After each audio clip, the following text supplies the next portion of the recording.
الرحمن الرحیم. پہلے تو میں آپ تمام حضرات کا شکریہ ادا کرتا ہوں کہ آپ حضرات اتنے شارٹ نوٹس کے اوپر آپ یہاں پر آئے, اس کے لیے ہم شکر گزار ہیں. اور ہمارا یہ بالکل بنیادی معاملہ ہے, یہ جو اوقاف ہیں وہ مسلمانوں کی ریڑھ کی ہڈی کی حیثیت سے ہے. جیسے ریڑھ کی ہڈی ہوتی ہے, اسی ریڑھ کی ہڈی کے ذریعے سے انسان اٹھتا ہے, کسی کے ذریعے بیٹھتا ہے, کسی کے ذریعے چلتا ہے. اگر یہ ریڑھ کی ہڈی ختم ہو جائے تو نہ اٹھ سکے گا, نہ بیٹھ سکے گا, نہ چل سکے گا. یہی کام کر رہی ہے گورنمنٹ موجودہ, اور کانگریس نے بھی یہی کام کیا تھا کہ مسلمانوں کی ریڑھ کی ہڈی توڑ دی جائے, تاکہ نہ چل سکے, نہ اٹھ سکے, نہ بیٹھ سکے, کچھ بھی نہ کر سکے. بلکہ ایسا آدمی ہوتا ہے دوسرے کا محتاج ہو جاتا ہے کہ دوسرا اس کو اٹھائے تو اٹھے گا, دوسرا چلائے تو چلے گا, وہ محتاج ہو جاتا ہے ہر ایک دوسروں کا. یہی چاہتی ہے گورنمنٹ کہ مسلمان جو ہے وہ دوسروں کے حکومت کے گورنمنٹ کے محتاج ہو جائیں ان کے, اور بالکل انہیں کے سہارے کے محتاج ہو جائے, ان کے غلام ہو جائیں. دوسری چیز یہ کہ سلیو ہو جائے, ان کے گورنمنٹ کے سلیو ہو جائے, سلیوز ہو جائے, غلام ہو جائے. یہ پوری پلاننگ چل رہی ہے پوری. یہ چلائی کانگریس سے شروع ہوئی, اس کی پورتی جو ہے وہ بی جے پی کر رہی ہے. سوال یہ ہوتا ہے کہ یہ جو کہا جاتا ہے دھوکہ جو دیا جاتا ہے وقف بورڈ کی پراپرٹی, وقف بورڈ کی پراپرٹی, سب سے بڑا دھوکہ تو یہی ہے. ایک اینچ بھی وقف بورڈ کی نہیں ہے. وقف بورڈ جو ہے وہ چوکیدار ہے. سن لیجیے لوگ, چاہے اس کو آپ لیجیے ہائی لائٹ کیجیے گا. وقف بورڈ پراپرٹیز کا چوکیدار ہے. چوکیدار مالک نہیں ہوتا, چوکیدار ہے. وہ چوکیدار کا کام ہوتا ہے بلڈنگ کی حفاظت کرنا, اس کی دیکھ ریکھ کرنا, اس کے کیئر کرنا ہے. وہ چوکیدار ہے, وہ پراپرٹی کا مالک نہیں ہے. تو آپ یہ کہہ رہے ہیں پراپرٹی پبلک کی ہے. ہر وقت جو پراپرٹی ہو پبلک پراپرٹی ہو, پبلک نے اللہ کے نام پر اس کو دان دیا ہے. پبلک نے, مسلمانوں نے اللہ کے نام پر اس کو دان دیا. انگریزوں نے وقف بورڈ بنایا تھا اس کو سنچالن کرنے کے لیے, یہاں پر کوئی بےمانی نہ ہونے پائے, کسی بیچ کھوج نہ ہونے پائے, یہ بنایا گیا تھا. تو وقف بورڈ کی کوئی پراپرٹی نہیں ہے, سب مسلمانوں کی پراپرٹی ہے. تو اس میں ایکٹ میں یہ بھی ہے کہ وقف کی زمینوں پر جو گورنمنٹ کے قبضے ہیں, وقف کی زمینوں پر جو گورنمنٹ کے قبضے ہیں, اس ایکٹ کے ذریعے سے وہ وقف سے ہٹ کر گورنمنٹ کی مالک ہو جائے گی. سوال یہ ہے کہ آپ جو, اس کا مطلب ہے کہ چوری کے اقرار آپ خود کر رہے ہیں. آپ خود چوری کا اقرار کر رہے ہیں کہ وقف بورڈ کی زمینوں پر جو گورنمنٹ کے قبضے ہیں, یہ قبضے کیسے ہو گئے؟ ہمیں یہ بتایا جائے کہ قبضے کیسے ہو گئے گورنمنٹ کے. اس کا مطلب خود چوری کا اقرار کر رہے ہیں اور کہہ رہے چوری کا مال ہمارا ہو جائے گا. مجھے بتاؤ, چوری کا مال کسی کا ہو سکتا ہے, اسے چرایا ہو, ارے صاحب چور کے پاس چوری کا مال ہے, عدالت کہہ رہے اسی کا ہو گیا. یہ دیکھنا ہوگا اصلی مالک کون, چرایا کہاں سے. جو گورنمنٹ نے وقف بورڈ, وقف کی زمینوں قبضے کیے ہیں, یہ گورنمنٹ چور ہے, یہ چور ہے, یہ ڈاکو ہے گورنمنٹ. کہ جس نے, چاہے وہ کانگریس ہو چاہے آج کی بی جے پی ہو, یہ ڈاکو ہیں کہ جس زمینوں کو چرایا ہے, زمینوں کو قبضے کیے ہیں, تو سزا گورنمنٹ کو ملنا چاہیے, سزا ان لوگوں کو نہیں ملنا چاہیے جنہیں اللہ کی راہ میں وہ زمینیں دی ہیں. کوئی پراپرٹی وقف بورڈ کی نہیں ہے, اور نہ گورنمنٹ کس ادھیکار سے ان وقف کی زمینوں پر قبضہ کرے گی. یہ ہماری ہو گئی, ہماری ہو گئی. اس پر آ کے دو چار ڈاکو قبضہ کر لے اور 10 سال بعد کہا جائے کیونکہ ان کا قبضہ ہے, ان ڈاکوؤں کا زمین نہیں کی ہے, یہ عمارتیں نہیں کی ہوگی. تو کون سے قانون کے تحت وہ وقف کی زمینوں پر قبضہ کریں گے گورنمنٹ؟ پہلے تو یہ بتا دیا جائے کہ جو پراپرٹی پبلک کی ہے, پبلک نے غریبوں کے لیے دان دی ہے, دھارمک کاموں کے لیے دان دی ہے, اس پر گورنمنٹ کیسے قبضہ کرے گی جو اس سے پہلے چورائی ہیں. چوری کے بعد آپ پتہ نہیں کہہ پائیں گے نہیں کہہ پائیں گے, چوری کے مال پر قبضہ کرنا چاہتی ہے گورنمنٹ. جو ڈاکے ڈالے اس پر قبضہ کرنا چاہتی ہے گورنمنٹ. ڈاکو ہے گورنمنٹ, چور ہے گورنمنٹ, جو خود اقرار کر رہے ہیں کہ ہمارے قبضے ہیں اس کو ہم برقرار رکھیں گے. اس کا مطلب چوری تم نے کی ہے, چوری کے مال پر قبضہ برقرار رکھو گے. سب سے بڑی دھاندلی تو یہی ہو رہی ہے ہمارے ساتھ, سب سے بڑی دھاندلی یہی ہو رہی ہے. اور کسی مولوی سے نہیں ملے, وہ لکھنؤ میں 2-4 ٹٹوؤں سے ملے, بس جو کرائے کے ٹٹو تھے ان سے ملے. سب سے بڑی ہماری شیعوں کی تنظیم ہے مجلس علماء ہند, جس کا میں جنرل سیکریٹری ہوں. اس کے صدر جو ہیں وہ وہاں ممبئی میں ہے, اس کے نائب صدر جو ہیں وہ یہاں دہلی میں ہے. کسی سے نہیں ملے وہ, کسی ایک شادی میں ہمیں ملے تھے وہ جگدیبا پالسی صاحب, ایک شادی میں ملے تھے. ہم نے کہا بھائی کیا کر رہے ہیں آپ؟ کہ بابا جلدی آپ سے ملوں گا, جلدی ملوں گا آپ سے. کچھ کہہ کے رہ گئے, آج تک وہ ملے نہیں. صرف ٹٹوؤں سے اپنے ملے, صرف بھاڑے کے جو ٹٹو تھے ان سے اپنے ملے وہ, اور جو چھوٹے چھوٹے عہدوں کے لالچی جو ہے منحوس غدار سے انہیں سے ملے. کسی بھی بڑے مولوی سے جو اسٹیک ہولڈر, ان کا سب اسٹیک ہولڈر, ہم سے بڑا اسٹیک ہولڈر کون ہوگا؟ اتنی بڑی زمین ہمارے پاس ہے, یہاں پر 10 ایکڑ زمین ادھر ہے, یہ سب ہے اسٹیک ہولڈر. ہم سے ہم یہاں کے چیئرمین آج تک ہم سے نہیں ملے, ان سے نہیں ملے, لکھنؤ میں کسی سے نہیں ملے, جھوٹ فل. اور اگر کوئی گیا لکھنؤ کے وقف بورڈ کے جو چیئرمین ہیں ان سے ہم نے کہا کہ آپ جا کے وہاں جو انہیں میٹنگ کی تو وہاں جا کر یہ گئے, تو وہاں پر ایک عورت ہے جو گورنمنٹ کی بہت بڑی افسر ہے, بہت بڑی وہ کر رہی چاپلوسی کر رہی گورنمنٹ کی. جب وہ گئے تو انہوں نے اپنی رپورٹ پیش کی کہ ہماری کہیں آپ رکھ کے چلے جائیے, آپ کو بولنے کا ٹائم ہم پر نہیں ہے, آپ کے سننے کا ٹائم ہم پر نہیں. ایک لفظ کسی نے سنا نہیں انہوں نے, اور کہا یہیں ڈال کے چلے جائیے, جو آپ کی طرف ڈال کے چلے جائیے, ریسیو بھی نہیں ملے گی آپ کو, بول نہیں سکتے آپ. تو یہی ہے ڈیموکریسی, یہی تم نے کام کیا ہے. اس کا مطلب ہے کہ صرف دھوکہ دیا ہے جے پی سی کے ذریعے, صرف دھوکہ اور صرف دھاندلی, اس کے علاوہ اس میں کچھ نہیں. اور صرف انہیں دھوکہ دے کر کہا دیا سب پاس ہو گیا. اچھا ممبروں کی میجورٹی تھی جے پی سی میں, بی جے پی کے ممبر سب نے جو بی جے پی کی تھے انہوں نے میجورٹی تھی, 12-13 وہ تھے, انہیں سب ووٹ دے دیا کہ ہاں سب صحیح. تو صرف دھوکہ تھا جے پی سی. پہلے دن سے میرا بورڈ لگا ہوا یہاں جا کے دیکھ لیجیے, اب داخل ہوئے ہوں گے تو لکھا ہوگا جے پی سی دھوکہ ہے. یہ جس دن جے پی سی بنی ہے اسی دن کا بورڈ ہے,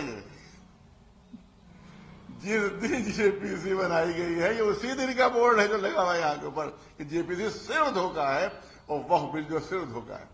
یہ صرف پورا, تو یہ بےمانی کی جا رہی ہے مسلمانوں کو تباہ کرنے کی, برباد کرنے کی. کاہے کے لیے؟ کیونکہ پچھلے الیکشن میں ان کو سیٹیں کم آ گئی تھی. سنیے حقیقت کیا ہے, سیٹیں کم آ گئی تھی, یہ ہار گئے تھے نتیش جی کے ذریعے سے, ڈائیڈو جی کی جو حکومت بنی. یہ چاہتے ہیں کہ کٹر پنتھیوں کو خوش کر کے, مسلمانوں کو نقصان پہنچا کے, کٹر پنتھیوں کو خوش کر کے یہ دوبارہ پوری سیٹیں دوبارہ حاصل کریں. اگرچہ ان کی بھرم ہے, ان کی غلط فہمی ہے, کیونکہ مسلمان ہندو کبھی ایک دوسرے سے لڑنا نہیں چاہتے. یہ لوگ لڑنا نہیں چاہتے. کبھی نہیں ہوگا کہ آپ مسلمانوں کو نقصان پہنچائے تو ہندو کو خوش کر دیں گے, اور ہندو کو نقصان پہنچائے تو آپ مسلمانوں کو خوش کر دیں گے. ایسا کبھی ہندوستان کا یہ مزاج نہیں ہے. لہذا یہ ان کو دھوکہ ہوگا.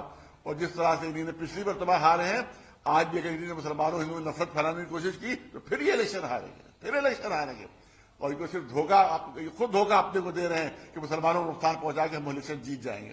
نہیں جیت پائیں گے الیکشن, کیونکہ مسلمان اور ہندو آپس میں محبت کرتے ہیں, میل ہے جس میں یہ درار نہیں ڈال سکتے. اور دوسری چیز یہ ہے کہ آپ نے اس میں ہے کہ ڈی ایم جو ہے وہ ہول سول اتھارٹی ہوگا. ڈی ایم ہٹا کے بورڈ کے چیئرمین کی جگہ پر D M whole sole authority ہوگا. ایک دھارمک چیز کا D M whole sole authority کیسے ہو سکتا ہے؟ وقت دھرم سے تعلق رکھتے ہیں, ہمارے اوقاف دھرم سے تعلق رکھتے ہیں. آپ یہ بھی بل لے کے آئیے کہ جمعے کی نماز جو ہے ڈی ایم پڑھایا کرے گا, اور جتنی آپس کی مسجدیں محلے کی سب پارشد جو ہے نماز پڑھایا کریں گے. اب ڈی ایم نماز بھی پڑھائے گا, امام ہوگا وہ مسجد کا, اور پارشد جو ہے وہ مسجدوں میں نماز پڑھائیں گے. ہے پاسبل یہ؟ اسی طرح سے ڈی ایم کو آپ انچارج بنا رہے ہیں. اس کا مطلب ہے کہ آپ جمعے کی نماز ڈی ایم کو سپرد کر رہے ہیں, کیونکہ یہ وقف بورڈ ہی ہے جو اماموں کو منتخب کرتا ہے. یہی وقف بورڈ ہی ہے جو جمعے کے اماموں کو منتخب کرتا ہے. تو آپ کیسے, یہ ڈی ایم کیسے کرے گا یہ کام تھا؟ مجھ کو کسی اگر مندر کا پجاری بنا دیا جائے مسلمان کو, تو وہاں میں مندر کو چلا پاؤں گا؟ بالکل ایسے ہی ہے. تو یہ بالکل ٹوٹل دھوکہ دیا جا رہا ہے. اور دھارمک چیز ہے ہمارے شیعہ دھرم میں. سنیے آپ اس پر جو اے آئی ہے, اے آئی پر آپ چلے جائیے, اور آرٹیفیشل انٹیلیجنس اس پر چلے, اس پہ کہیے کہ شیعہ دھرم میں وقف بورڈ کون سا چالو کر سکتا ہے. ابھی آپ اے آئی پر چلے جائیے, انگلش میں, ہندی میں, کسی پر اے آئی پر آپ چلے جائیے, اور اس پہ دام لیجیے کہ علماء کے تحت جو ہمارے مرجع ہمیں چاہیے تو کون سا چالو کرتا ہے, وہ سب میں لکھ کر آئے گا کہ صرف ایک عالم جو ہے وہی سنچالت کر سکتا ہے. شیعہ وقف کو صرف عالم سنچالت کر سکتا ہے جو ریلیجیس اسکالر ہو. وہ ابھی آپ اے آئی پر جائیے, وہ سب حوالے دے دے گا. آیت اللہ خمینی کا حوالہ, آیت اللہ خوئی کا حوالہ, آیت اللہ سستانی ہے, آیت اللہ خامنئی ہے, کسی کے دیکھیے سینکڑوں علماء جو ہے پر یہ آ جائے گا کہ گورنمنٹ نہیں چلا سکتی وقف بورڈ, گورنمنٹ نہیں چلا سکتی وقف بورڈ, صرف عالم دین چلا سکتا ہے وقف بورڈ. یہ ہمارا دھرم ہے. اور دھرم کے اندر تو تم گھسپیٹ کر رہے ہو, ہمارے دھرم میں گھسپیٹ کر رہے ہو تم, ان کا قبضہ کرنے کے لیے, ان سے فائدہ اٹھانے کے لیے. دو بہت بڑا شیعوں کا وقف مستن آباد لکھنؤ میں جو ڈی ایم کے انڈر میں ہے, وہ پہلے سے ہے, 100-200 سال سے انڈر میں, کمشنر کے انڈر میں کمشنر ڈی ایم کو دیتا ہے. ساری بے ایمانیاں وہی ہیں, ساری بے ایمانیاں. 18 کروڑ سالانہ کی انکم ہے وقف مستن آباد لکھنؤ کی, ایک پیسہ غریبوں کو خرچ نہیں ہوتا ہے. وہ کہتے ہیں غریبوں کی مدد کریں گے، غریبوں کی مدد کریں گے.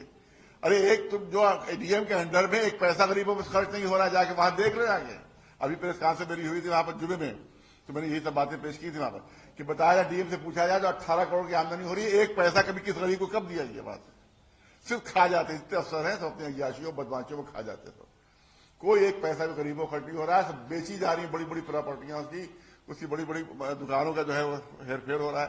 اسی طرح سے ایک وہاں کا شاہی وقف ہے، شاہی شفا خانہ جس کو کہتے ہیں، وہ کمشنر کے انڈر میں ہے. جا کر ان کو دکھایا ہم نے کہ 1 انچ زمین وہاں پر باقی نہیں، سب بیچ ڈالی. کمشنر کے انڈر میں ساری زمینیں بیچ ڈالی گئی ہیں، ساری زمینیں بیچ ڈالی. تو وقف بورڈ پر الزام رکھ رہے ہو، تمہارے افسر بیچ رہے ہیں، ڈی ایم بیچ رہا ہے، کمشنر بیچ رہا ہے، ثبوت ہے وہاں پر. یہ نہیں زبانیں نہیں ہے آپ نے کوئی آدمی ساتھ کر دیے، ابھی ہم جا کے لکھنؤ پہنچا کے سب ایک چیز دکھا دیں گے. ڈی ایم نے سب بیچا ہے. اب ڈی ایم بدلتے رہتے ہیں 2 سال 2 سال 3 سال، وہ سب یہاں جتنی بیماری.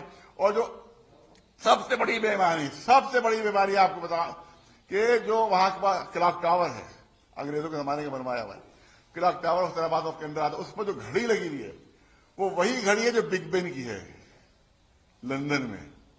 اس کا دوسرا ماڈل یہاں پر ہے. اصلی گھڑی بیچ دی جا چکی ہے، نقلی گھڑی لگائی گئی ہے ڈی ایم کے انڈر میں. اصلی گھڑی بک چکی ہے وہاں کی، نقلی وہ بھی چلتی نہیں ہے، نقلی ہے زیادہ چلی نہیں رہی ہے. اصلی کروڑوں روپے میں بکی ہو، کروڑوں روپے میں بکی ہو اصلی گھڑی جو انگریزوں کے زمانے میں لگائی تھی، جو آج وہاں چل رہی ہے. لندن میں وہ گھڑی چل رہی ہے، یہاں بک گئی ہے. تو یہی سنچالن کریں گے ایمانداری سے، یہی لوگ جو اصلی گھڑی بیچ چکے ہیں کروڑوں کی. انہوں نے لاجی ٹنڈن صاحب بی جے پی کے لیڈر نیتا رہے ہیں، انہوں نے ایک کتاب لکھی ہے انکہا لکھنؤ. میرے پاس وہ کتاب موجود ہے، انکہا لکھنؤ. لاجی ٹنڈن بی جے پی کے انہوں نے لکھی ہے، اس پہ لکھا ہے کہ حسین آباد ٹرسٹ میں 200 سندل کے درخت تھے، 200 سندل کے درخت سارے کاٹ کے بیچ دیے گئے ڈی ایم کے انڈر میں. سندل اس قیمتی چیز کو کہتے ہیں جس کی اسمگلنگ ہوتی ہے. لوہے کی اسمگلنگ نہیں ہوتی ہے، لکڑی کی اسمگلنگ نہیں ہوتی ہے، سونے کی اسمگلنگ ہوتی ہے یا سندل کی ہوتی ہے. اتنے قیمتی درخت 200 کئی کروڑ روپے کے تھے تو بیچے گئے ڈی ایم صاحب کے انڈر میں. وہ ہے، میں نے کہتا ہوں ڈی ایم نے بیچے، ڈی ایم کے انڈر میں ہے. ان کو تحقیق تو کرنا چاہیے تھی کیسے بک گئے، ایف آئی آر کرنا چاہیے تھی، جانچ کرنا چاہیے تھی، کچھ نہیں ہوا. بک گئے، گھڑی بک گئی ڈی ایم کے انڈر میں. وہاں کمشنر کے انڈر میں پورا وقف ہے، ایک ایک زمین بک گئی، کچھ ہوتا نہیں. تو ہم کیسے بھروسہ کر لیں گے ڈی ایم جو سنچالن صحیح کریں گے؟ وقف بورڈ سے بدتر ڈی ایم ثابت ہوگا. جو آپ وقف بورڈ پر الزام لگاتے بےمانی کی ہے، اگر یہاں بےمانیاں ہیں تو اس سے 1000 گنا زیادہ بےمانیاں ہوں گی ڈی ایم کے انڈر میں، 1000 گنا زیادہ بےمانیاں ہوں گی. ہمیں دھوکہ دیا جا رہا ہے برباد کرنے کے لیے، اور سوچ رہے کہ ہندو خوش ہو جائیں گے. جھوٹ، غلط ہے بالکل، بھرم ان کا. کوئی ہندو خوش نہیں ہوگا مسلمان کو نقصان پہنچانے سے. یہ سیٹیں ان کی اور کم ہو جائیں گی. ہمیں اللہ کا بھروسہ، اللہ پر بھروسہ ہمارا ہے. یہاں سے اعلان کرے تمہاری سیٹیں اور کم ہو جائیں گی اگلے الیکشن میں اگر تم نے